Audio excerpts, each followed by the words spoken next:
Dear my students, Andhra Pradesh మరియు Telangana TET డిఎస్కి సంబంధించినటువంటి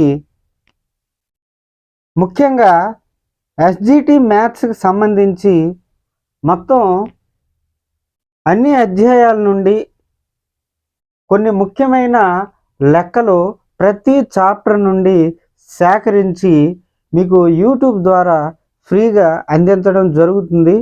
ముఖ్యంగా ఇక్కడ డిఎస్సి లెవెల్ క్వశ్చన్స్ మొత్తం డిఎస్సికి మాత్రమే ఉపయోగపడేటటువంటి అన్ని లెక్కలు మనం ఈ రోజు నుండి సుమారుగా 20 లేదా 25 టాప్ మోడల్ పేపర్స్ మీకు యూట్యూబ్ ద్వారా ఫ్రీగా అందించడం జరుగుతుంది. కావున మీరు వినియోగించుకోగలరని, అలాగే మీ ఫ్రెండ్స్ అందరికీ షేర్ చేస్తారని కోరుకుంటున్నాను.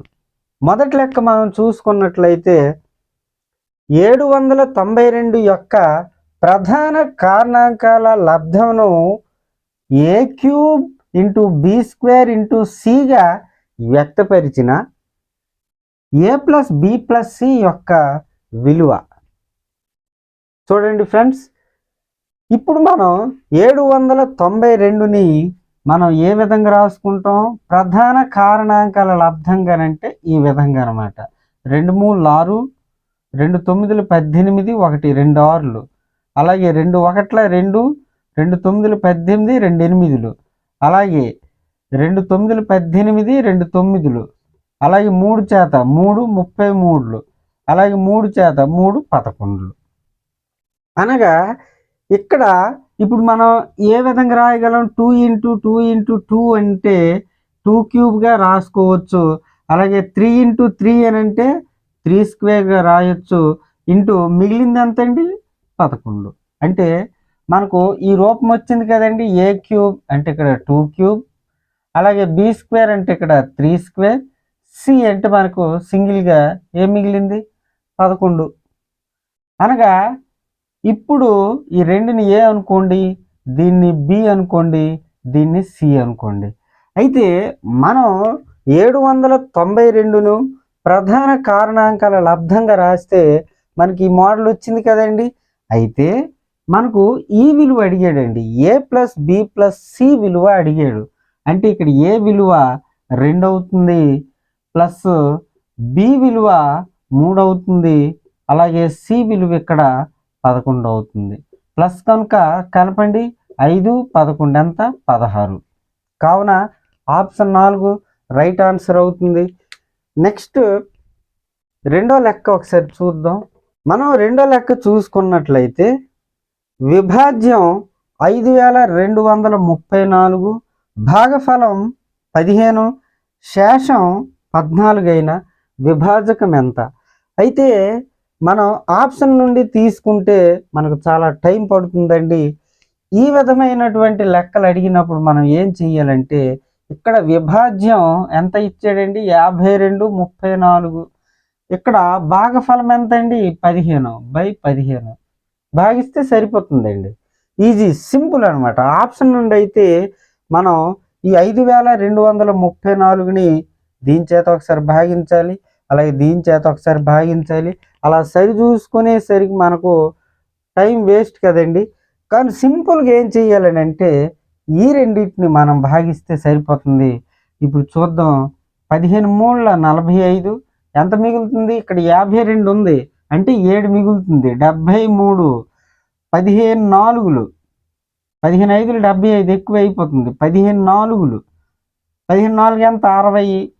అంటే మనకి ఇక్కడ 73, 60 పోతే ఎంత? 13. 13 4 ఎంత? 134. అంటే ఎంత అవుతుంది? అంచనా 15 8 120. 15 8 120 అంటే 134 నుండి 120 తీయండి. 4 1. మీరు గమనించాల్సింది ఏంటంటే విభాజ్యం 5234, భాగఫలం 15, శేషం 14 అన్నాడు. శేషం 14 అయిన విభాజకం ఎంత అన్నాడు. అంటే ఎంత వచ్చింది మనకి ఇక్కడ? 348. కావున ఆప్షన్ 4 రైట్ ఆన్సర్ అవుతుంది. మనం ఇంకో లెక్కను మనం గమనించినట్లయితే చూడండి, మూడో ప్రశ్న 4, k మరియు 5, యొక్క బిందువుల గుండా పోయే రేఖవాలు r అయితే k విలువ ఎంత? r అయితే k విలువ ఎంత? ఇది ప్రశ్న అండి. అయితే చూడండి, ఈ 4 దీన్ని x1 దీన్ని y1 అనుకోండి, x2 y2 అనుకోండి. అయితే రెండు బిందువులు ఇచ్చినప్పుడు వీటి గుండా పోయే రేఖవాలు వాళ్ళని మనం ఎంతో సూచిస్తాం.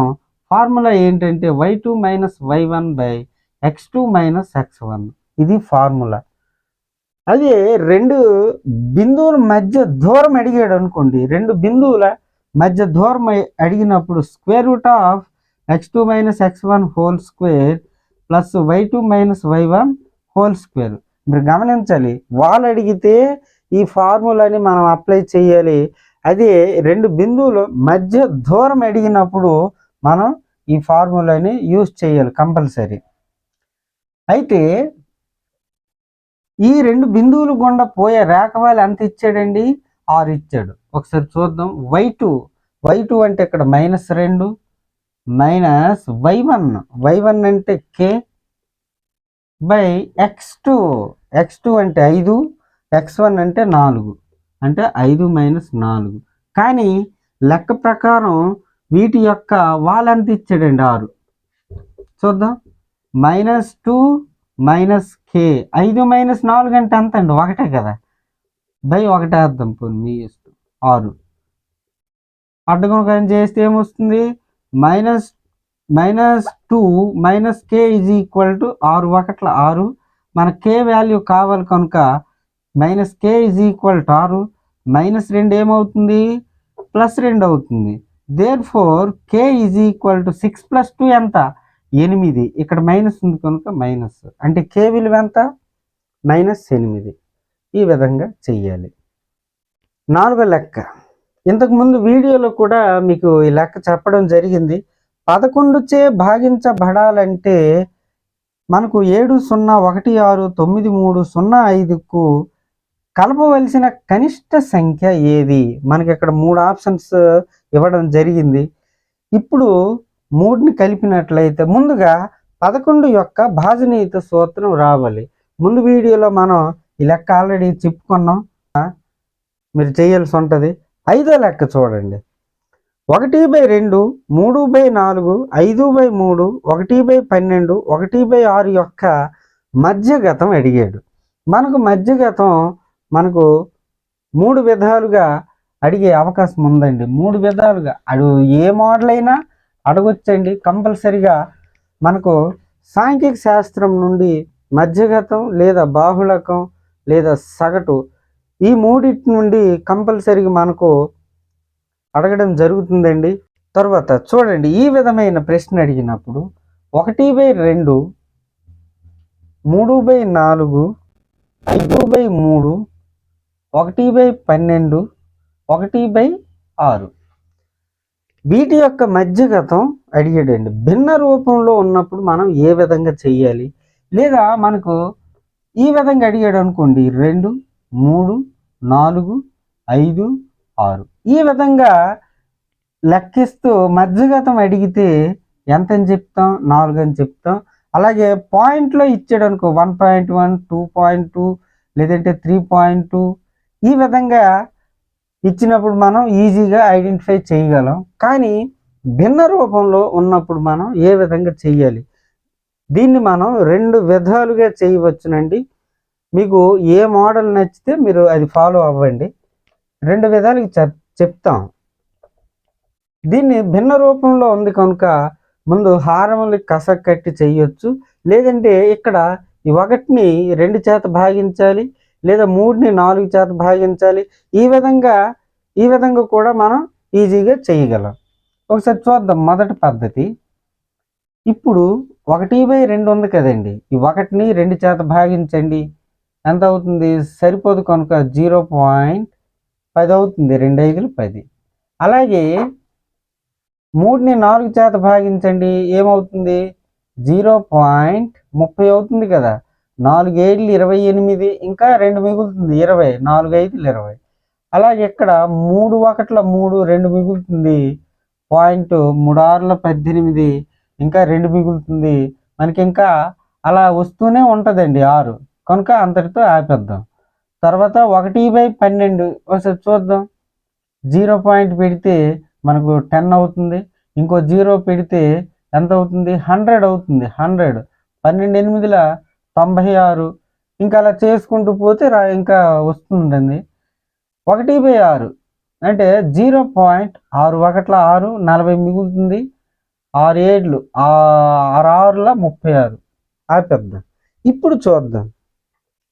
ఇలా మనం రాసిన తర్వాత ఎప్పుడు కూడా మధ్యగతాన్ని కనుగొనేటప్పుడు ఇచ్చినటువంటి లెక్కను మనం ఆరోహణ క్రమంలో కానీ లేదంటే అవరోహణ క్రమంలో కానీ మనం ముందుగా ఒక క్రమంలో రాయాలి కంపల్సరిగా. అయితే ఇప్పుడు మనం ఆరోహణ క్రమంలో కానీ అవరోహణ క్రమంలో కానీ దీన్ని ఫాలో అవుతాం. ఆరోహణ క్రమం అంటే చిన్న సంఖ్య. ఇందులో చిన్న సంఖ్య ఏదవుతుందండి గమనించాలి. మనకి ఇక్కడ 0.08 ఉందండి, గమనించాలి. ఏమవుతుంది అప్పుడు 1/12 అవుతుంది. దీని తర్వాత పెద్ద సంఖ్య ఏమవుతుంది 0.16 అంటే 1/6. దీని తర్వాత ఏమవుతుంది 0.7 ఉంది, ఇక్కడ 0.5 ఉంది. ఇదే కదా చిన్నది అవుతుంది అంటే 1/2. దీని తర్వాత 0.7 అంటే 3/4, తర్వాత 1.6 అంటే 5/3. ఇప్పుడు మధ్యగతం ఈజీగా కనుగొవచ్చండి. అప్పుడు మధ్యగతం ఎంత అవుతుంది, మధ్యగతం 1/2 అవుతుంది. 1/2 ఆప్షన్ 4 రైట్ ఆన్సర్ అవుతుంది. x = -1/√3 అయితే మనకి ఏ వాల్యూ అడిగాడండి 3x² - 1. దీన్ని మనం కనుక్కోవాలి. అంటే 3 × x వాల్యూ మనకి ఇక్కడ -1/√3 ఈ స్క్వేర్కి హోల్ స్క్వేర్ -1. 3 × -1ని 2 సార్లు గుణిస్తే 1 వస్తుంది. √3ని 2 సార్లు గుణిస్తే అంటే ఈ రూట్ పోతుంది, ఏం మిగులుతుంది 3 అవుతుంది. -1 3 1 3 అంటే 1 1 1 -1 తీసివేస్తే ఎంత 0. కావున ఆప్షన్ 1 రైట్ ఆన్సర్ అవుతుంది. 7వ లెక్క ఒకసారి చూద్దాం. x⁴ + 1/x⁴ = 47 అయితే x + 1/x ఎంత? మనకి లెక్క రివర్స్లో అడగడం జరిగిందండి. యాక్చువల్లీ టెక్స్ట్ బుక్లో ఉన్నటువంటి ప్రశ్న x + 1/x = 3 అయితే x⁴ + 1/x⁴ యొక్క విలువను కనుక్కోమంటాడు. అది టెక్స్ట్ బుక్లో ఉన్నటువంటి ప్రశ్న. కానీ మనకి ఇక్కడ రివర్స్లో అడగడం జరిగిందండి. x⁴ + 1/x⁴ = 47 అయితే దీని విలువను కనుక్కోమన్నాడు. మనం ఆప్షన్ నుండి వెళ్దామండి, చాలా సింపుల్గా ఉంటుంది. ఆప్షన్ నుండి ఒకసారి చూద్దాం. x + 1/x = ఆప్షన్ నుండి ఆప్షన్ 1 ఎంత ఇచ్చాడు 3. దీన్ని మనం ఏ విధంగా చేస్తే మనకు ఈ వాల్యూ వస్తుందో ఒకసారి మనం కనుక్కుందాం. ఇటువంటి మాదిరి లెక్కలు అడిగినప్పుడు మనం ఏం చేయాలి, సింపుల్గా ఇరువైపులా వర్గం చేయాలి. అది ప్రాసెస్ అండి, సూత్రాన్ని ఉపయోగించి అయితే. కానీ సింపుల్ వేలో, సింపుల్ మెథడ్లో మనం ఏ విధంగా చేస్తామంటే ఇక్కడ ప్లస్ ఉంది కనుక ఏం చెయ్యాలని అంటే a² - 2 చేస్తే సరిపోతుందండి. అదే ఇక్కడ మైనస్ ఉంటే కనుక a² + 2 వెయ్యాలి. అది అయితే దీన్ని మనం స్క్వేర్ చేసి -2 చేసినట్లయితే ఏమొస్తుంది 3² అంటే 9 -2 అప్పుడు ఏమవుతుంది తీసివేస్తే 7. అంటే ఈ 7 అనేది దేని యొక్క విలువ అండి, x² + 1/x² యొక్క విలువ 7. కానీ మనకి ఇక్కడ x⁴ ప్లస్ 1/x⁴ యొక్క విలువ కావాలి. కనుక దీన్ని మళ్ళీ మనం ఇరువైపుల వర్గం చేస్తే, అంటే సూత్రాన్ని ఉపయోగించి అయితే మీకు చివరిలో చెప్తాను. అప్పుడు మళ్ళీ ఇక్కడ ప్లస్ ఉంది కనుక ఏం చెయ్యాలి, మళ్ళీ ఇక్కడ ఈ 7ని స్క్వేర్ చేసి -2 చెయ్యాలి. 7 స్క్వేర్ అంటే 49 -2 ఎంత, 47. అంటే ఈ 47 అనేది x⁴ ప్లస్ 1/x⁴ యొక్క విలువ 47 వచ్చింది కదండి. కనుక ఆప్షన్ 1 రైట్ ఆన్సర్ అవుతుంది. సూత్రాన్ని ఉపయోగించి ఏ విధంగా చేద్దాం, x ప్లస్ 1/x = 3. దీన్ని మనం ఇరువైపుల వర్గం చేసినట్లయితే ఏమవుతుంది, x plus 1/x whole square = 3² అవుతుంది. ఇప్పుడు దీన్ని a దీన్ని b అనుకుంటే a plus b whole square రూపంలో ఉంది కనుక దాన్ని ఏ విధంగా డివైడ్ చేస్తాం, x² ప్లస్ 2ab. ab అంటే x పోతే 1 మిగులుతుంది, 2 1 2 ప్లస్ 1/x² = 3² అంటే 9. మనకి వాల్యూ కావాలి అంటే x² ప్లస్ 1/x² = 9. ఈ ప్లస్ 2 అటువైపు వెళ్తే -2 అవుతుంది. -2 అంటే అంత 7. మళ్ళీ మరలా దీన్ని ఇరువైపుల వర్గం చెయ్యాలి. మరలా దీన్ని ఇరువైపుల వర్గం చేస్తే అప్పుడు ఏమవుతుంది, ఇది a ఇది b కదా. a² అంటే ఏమవుతుంది, x⁴ plus 2ab.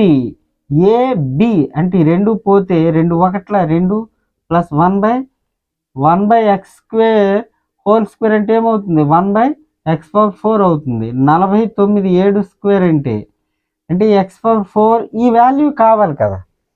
x⁴ plus 1/x⁴ విలువ కావాలి కనుక ఏమవుతుంది, 1/x⁴ = 49. ఈ ప్లస్ 2 ఏమవుతుంది, -2 అవుతుంది, 47. అంటే మనకు లెక్క ఈ రివర్స్లో అడిగాడండి. అంటే మనల్ని కన్ఫ్యూజ్ చేయడానికి మనకు ఈ విధంగా అడగడం జరిగింది. అది దాని యొక్క ఆన్సర్ 3. 8వ లెక్క ఏమిచ్చాడు, 2 పవర్ ఆఫ్ 4m ప్లస్ 3. అంతే కదండి. ఇక్కడ 2 ఉంది కనుక ఈ 4నే ఏ విధంగా రాసుకోవచ్చు, అలాగే ఈ 32ని మనం ఏ విధంగా రాసుకోవచ్చు మీరు చూసుకోవాలండి. 4ని మనం ఏ విధంగా రాసుకుంటాం, ఇంటూ కదా, ఇంటూ 2² రాయొచ్చు. 4ని మనం 2² రాస్తూ పవర్లో ఏముంది, పవర్లో ఏముందండి, -m అంతేనా, ఓకే -m ప్లస్ 1.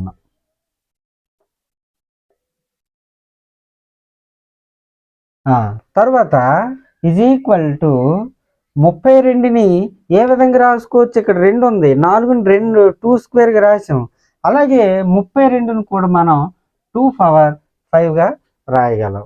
ఇప్పుడు దీన్ని ఏం చేయలేమండి, 2 power 4m plus 3 into 2 power of, ఇప్పుడు చూడండి plus into minus, -2 into m -2m, అలాగే మైనస్ ఇంటూ ప్లస్ మైనస్ 2 1 2 అంతే కదా, 2 పవర్ 5. మనకు ఘాతాంకాల్లో మనకు ఒక ఫార్ములా ఉందండి, a power m into a power n = a power m plus nగా మనం రాయాలి.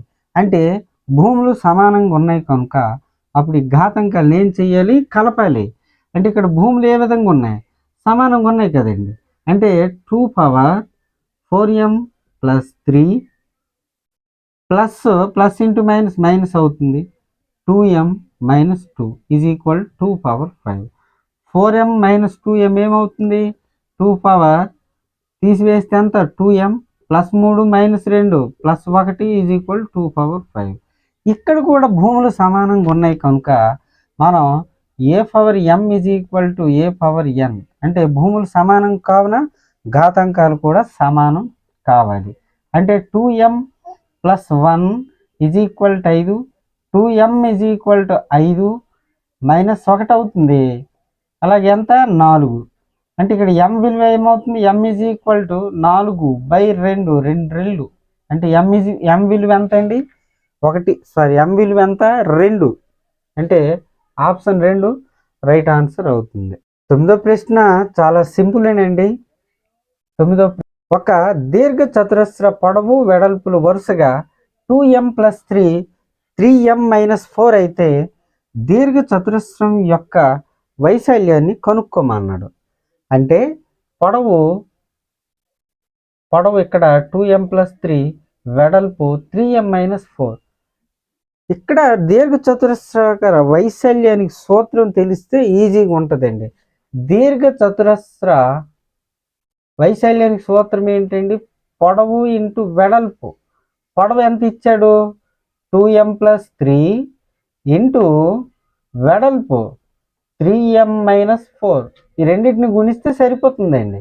ముందు 2mని తీసుకొని 3m - 4తో ఒకసారి గుణించాలి. 2 × 3 = 6, m × m m², plus into minus minus 2 × 4 = 8 × m m, plus 3 × 9 × m, plus into minus minus 3 × 4 = 12. m² ఏం లేవు కనుక యాజ్ ఇట్ ఈజ్గా దించుకుంటాం. -8m + 9m అంటే 9 నుండి 1 తీస్తే 8, 1, ఆ 1కి బదులు m రాసుకున్నాం, -12. ఇంతేనండి. 6m² + m -12 option 4 right answer అవుతుంది. 10వ ప్రశ్న 983² - 17² ఇది టెక్స్ట్ బుక్లో ఉన్నటువంటి ప్రశ్నేనండి. 983ని a, 17ని b అనుకుంటే a² - b² రూపంలో ఉందండి. a² - b² = a + b × a - b. ఆ ఫార్ములా తెలిస్తే మనం ఈజీగా చేయగలం. a అంటే ఇక్కడ ఎంత? 983 ప్లస్ b అంటే 17 ఇంటూ a అంటే 983 మైనస్ b అంటే 17. 983 ప్లస్ 17 కలిపితే ఎంత అండి? 1000. అలాగే 983 నుండి 17ని తీసివేస్తే ఎంత? 13 నుండి 7 తీస్తే 6. తర్వాత ఇక్కడ ఎంత ఉంటుంది? 7. 7 నుండి 1 తీస్తే 6, 9కి 9. అంటే 1000ని 966తో గుణిస్తే ఏమొస్తుంది? 3 సున్నాలు 1, 2, 3 961 ఒకట్ల 966. చూడండి ఆన్సర్ 9,66,000. ఆప్షన్ 2 రైట్ ఆన్సర్ అవుతుంది. సేమ్ 11వ లెక్క కూడా కర్ణములు పొడవులు వరుసగా 10 సెంటీమీటర్లు అలాగే 8.2 సెంటీమీటర్లు గల రాంబస్ వైశాల్యాన్ని చదరపు సెంటీమీటర్లో తెలపండి. సింపుల్ అండి. రాంబస్ యొక్క వైశాల్యానికి సూత్రం ఏంటంటే 1/2 × d1 × d2. 1/2 × d1 అంటే ఇదేనండి. d1 ఇది d2 అంటే 10 × 8.2. సింపుల్. 2 5లు 10 అంటే గుణించండి. 5 1లు 5, 5 2లు 10, 5 8లు 41 అంతా 41. పాయింట్ ఇక్కడ ఒక స్థానం తర్వాత కనుక అది అంటే 41 మనకు వచ్చినటువంటి ఆన్సర్. 41 ఎక్కడ ఉందండి? ఆప్షన్ 4. అలాగే చూడండి 12వ ప్రశ్న. ఇది కూడా టెక్స్ట్ బుక్లో ఉన్నటువంటి ప్రశ్నేనండి. అయితే దీన్ని 3x - 4y + 5z మనం భాగించాలి. ఇచ్చిన లెక్క ఏంటండి? 3x² y + 4xy² - 5xyz. దీన్ని మనం 3x - 4y + 5zతో భాగించాలి. చాలా సింపుల్ అండి. గుర్తులు కూడా మీరు ఒకసారి చూసుకోవాలి. ఇక్కడ మైనస్ ఉంది కనుక మైనస్ వేసేయండి ముందు. ఇక్కడ 3 ఉంది, 3 ఉంది. 3 ఎన్నిసార్లు పోతుంది? 3 1లు కదండి, కనుక 1 వేద్దాం. తర్వాత ఇక్కడ x ఉంది, ఇక్కడ x² ఉంది. మరి ఈ x² పోవాలంటే దీన్ని మనం xతో ఇక్కడ మనకు ఒకటి వేయాల్సిన పని లేదండి. 2 నుండి ఆ పైన నెంబర్లు వచ్చినట్లయితే కంపల్సరీ వేయాలి. 3 1 3 అంటే చూడండి 3x ఇంటూ x 3x² ఇక్కడ y ఉంది కదండి, కనుక y. ఇప్పుడు చూద్దాం, plus into minus minus 3 1 3 x into x x², వైకి y. చూడండి పోతుంది కదా. అలాగే మైనస్ ఇంటూ మైనస్ ప్లస్ 4 1 4 ఇక్కడ y ఉంది, ఇక్కడ y ఉంది, అంటే y into y y², xకి x. ఇప్పుడు చూద్దాం, ప్లస్ ఇంటూ మైనస్ మైనస్ 5 1 5 ఇక్కడ z ఉంది కదా, zకి z, అలాగే xyకి xy. భాగహార పద్ధతిలో ఎప్పుడు కూడా మనం ఏం చేయాలండి, తీసివేయాలి. మైనస్ ఉంటే ప్లస్, ఇక్కడ ప్లస్ ఉంది కనుక మైనస్, మైనస్ ఉంది కనుక ప్లస్. అప్పుడు ఈ 2 పోతాయి, అలాగే ఈ 2 పోతాయి, ఈ 2 పోతాయి, 0. అంటే మనకి ఎంత వచ్చింది, ఏమొచ్చింది, -xy. 13వ ప్రశ్న ఒకసారి చూసుకున్నట్లయితే a = 2x² - 3, b = 3x² - 2x + 4 అయిన 2a - b యొక్క విలువను కనుక్కోమన్నాడు. అంటే 2కి 2 ఇంటూ ఏ విలువ మనకి ఇక్కడ ఎంత ఇచ్చాడండి, ఏ విలువ ఇక్కడ 2x² - 3 ఏ విలువ, మైనస్కి మైనస్. అలాగే b యొక్క వాల్యూ ఇక్కడ 3x² - 2x + 4. ఏం చేయాలి ఇప్పుడు చూద్దాం, 2 2 4 x² plus into minus minus 2 3 6. ఇప్పుడు చూద్దాం, minus into plus minus 3x² minus into minus plus 2x minus into plus minus 4. 4x² - 3x² తీసివేస్తే x² వస్తుంది.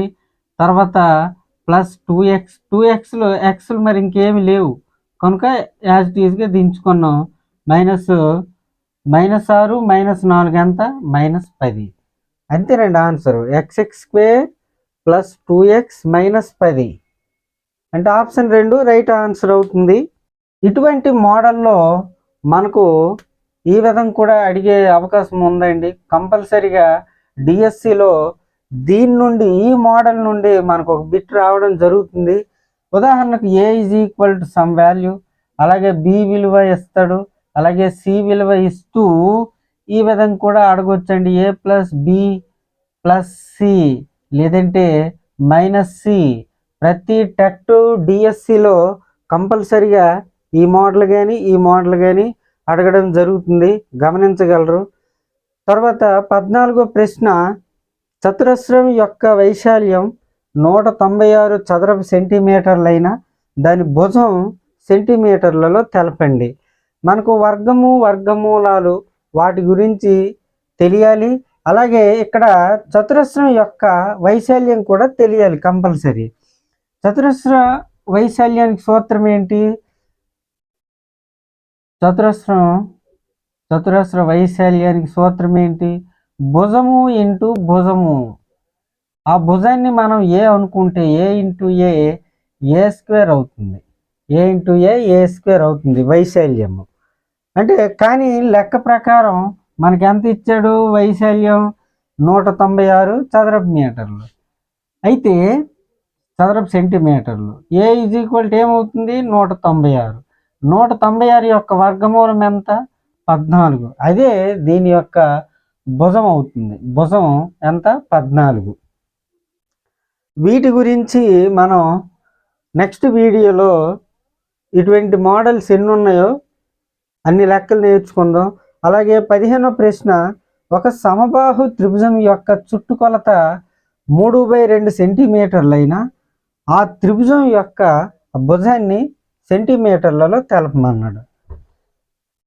ఇంతకు సంబాహు త్రిభుజం యొక్క చుట్టుకొలతకి సూత్రం ఏంటంటే 3a. కానీ లెక్క ప్రకారం మనకు దీని యొక్క చుట్టుకొలత ఎంత ఇచ్చాడు, 3/2. ఇంతేనండి, బై 1 వేయండి, 2 3 6a ఈజ్ ఈక్వల్ టు 3 1 3 అంటే అడ్డగుణకరం చేసాం. ఏ ఈజ్ ఈక్వల్ టు 3/6 అంటే 3 1 3 2 అంటే ఎంత 1/2. ఆప్షన్ 2 రైట్ ఆన్సర్ అవుతుంది. అలాగే 16వ ప్రశ్న -2 × 3 × 2 మొన్న టెట్లో అడగడం జరిగింది. -2 × 3 × 2 యొక్క సంకలన విలోమం. ఉదాహరణకు 6 యొక్క సంకలన విలోమం ఏమవుతుంది? -6 అవుతుంది. -6 యొక్క సంకలన విలోమం ఏమవుతుంది? +6 అవుతుంది. అంతేనండి. ఇక్కడ ఇంటూ ఉంది కనుక ఏం చేయాలి? గుణించాలి. 2 3 6 6 12 అంటే అంత -12. -12 యొక్క సంకలన విలోమం ఏమవుతుంది? 12 అవుతుంది. +12. సింపుల్ అండి. రెండో ఆప్షన్ రైట్ ఆన్సర్. అలాగే 17వ ప్రశ్న ఎక్స్ వాల్యూ మనకి ఇక్కడ 1/4 ఇచ్చాడండి. అయితే దీని విలువను కనుక్కోవాలి. అంటే ఒకసారి చూద్దాం. 8కి 8 ఇంటూ ఎక్స్ వాల్యూ ఇక్కడ 1/4 +5 అలాగే ఇంటూ 12కి 12 ఇంటూ ఎక్స్ వాల్యూ ఇక్కడ 1/4 అలాగే +3 హోల్ బై 4x + 2 అంటే ఇక్కడ ఎక్స్ వాల్యూ 1/4 సింపుల్ అండి. +2 ఏం చేద్దాం చూడండి. 4 2 8 4 3 12 4 1 4 ఎంత వచ్చింది చూద్దాం. 2 1 2 2 + 5 ఎంత 7 అలాగే 3 1 3 3 3 ఎంత 6 ఇక్కడ 1 1 1 +2 కలిపితే ఎంత 3 3 2 6 మిగిలింది ఎంత 7 2 14. ఆప్షన్ 2 ఈ విధంగా మనం చెయ్యాలండి. 18వ ప్రశ్న ఈ మోడల్ మనకు కంపల్సరిగా టెట్లో కానీ డిఎస్సిలో కానీ ప్రతి టెట్ డిఎస్సిలో కంపల్సరిగా ఈ మోడల్ అడగడం జరుగుతుంది. అయితే మనకి ఇచ్చినటువంటి లెక్క x + 1/x = 5 అయినా x² + 1/x² యొక్క విలువ ఎంత? మొన్న టెట్లో కూడా ఈ లెక్క అడగడం జరిగింది. అయితే మనకు డిఎస్సిలో ఈ విధంగా అయినా అడగొచ్చు, లేదంటే దీనికి బదులు x⁴ + 1/x⁴ ఈ విధంగా అయినా అడిగే అవకాశం ఉందండి. అయితే దీన్ని మనం సూత్రాన్ని ఉపయోగించి మనం చేసినట్లయితే చాలా టైం తీసుకుంటుంది. కావున సింపుల్గా మనం ఏం చేద్దామని అంటే ఇక్కడ ప్లస్ ఉంది కనుక దీన్ని ఏం చెయ్యాలని అంటే a² - 2 చేస్తే సరిపోతుందండి. ఈ a అనేది ఇక్కడ 5 అవుతుందండి. అంటే a² అంటే ఏమవుతుంది? 5² - 2 5² అంటే 25 - 2 తీసివేస్తే ఎంత 23. అంతేనండి, చిన్న లెక్కే. సూత్రాన్ని ఉపయోగించి చేసినట్లయితే దీన్ని ఇరువైపులో వర్గం చేస్తాం. చేసినట్లయితే ఇది a + b² రూపంలో ఉంది కనుక దాన్ని ఆ విధంగా రాసుకుంటాం. a² + 2ab అంటే అప్పుడు ఈ 2 పోతాయి. 2 1 2 ప్లస్ b² అంటే 1/x² అవుతుంది. = 5² అంటే 25. మనకి ఈ వాల్యూ అడిగాడు కదండి. ఈ వాల్యూ అడిగాడు కనుక x² + 1/x² = 25 +2 ఏమవుతుంది? -2 తీసివేస్తే ఎంత 23. ఆ విధంగా అయినా మనం చేయొచ్చు.